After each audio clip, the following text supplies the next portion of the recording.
considérez le travail des apôtres. Voyez quelle différence après la Pentecôte. Et je suppose que nous sentons tous que c'est là une des choses principales en rapport avec la plénitude du Saint-Esprit. Je suis certain qu'il y a de nombreux serviteurs de Dieu qui peuvent remercier Dieu pour la façon dont il les a conduits jusqu'ici et qui, cependant, sentent qu'il leur manque quelque chose. Ils n'éprouvent pas toujours, en parlant de Jésus, un sentiment de joie. Ils n'ont pas toujours conscience que Dieu les emploie comme instruments.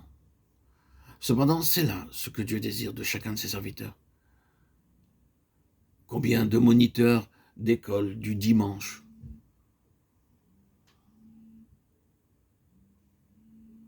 ou de chefs de classe biblique peuvent dire « Je suis faible, timide, ignorant, mais je sais que c'est Dieu qui m'emploie, car j'ai consenti à faire tout ce qu'il voudrait. Bien que mon travail soit faible et que parfois j'en sois honteux, je ne me tourmente pas à ce sujet, car j'ai tout remis entre les mains de Dieu et me suis donné à lui, afin qu'il m'emploie pour son service. Ne sentez-vous pas que ce serait une joie indicible de travailler constamment dans cet esprit d'humilité, de dépendance et d'effacement absolu, tout en croyant avec une foi d'enfant que Dieu se servira de vous? Oh, comment pourrais-je obtenir cela? Regardez les apôtres, regardez les disciples. Nous lisons dans l'Évangile que Jésus les envoya pour faire 3 choses. Pour prêcher l'Évangile, pour guérir les malades et pour chasser les démons. Quand ils revinrent, ils lui parlèrent seulement des 2 dernières. Ils avaient guéri des malades et chassé des démons. Mais l'Évangile ne nous dit pas qu'ils aient parlé des âmes converties. Je ne crois pas que leur prédication avait eu de grands résultats.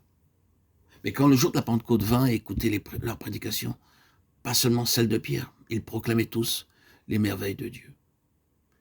Et quelle bénédiction en fut la suite, quelle fut leur hardiesse et quelle largeur de cœur. Ils allèrent à Samarie, à Césarée, ensuite à Antioche, et là, ils attendirent de connaître la volonté de Dieu. Quelques années plus tard, l'Évangile était apporté en Europe.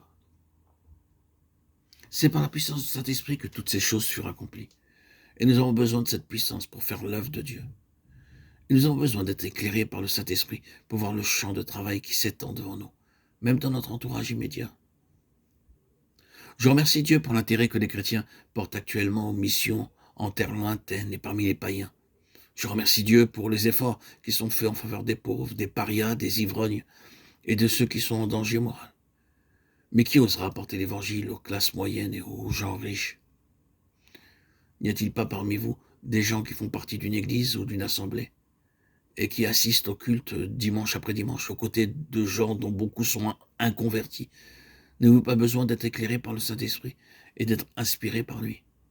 N'avez-vous pas besoin de la puissance divine, de l'amour divin et d'une hardiesse nouvelle pour prier, pour attendre et pour travailler?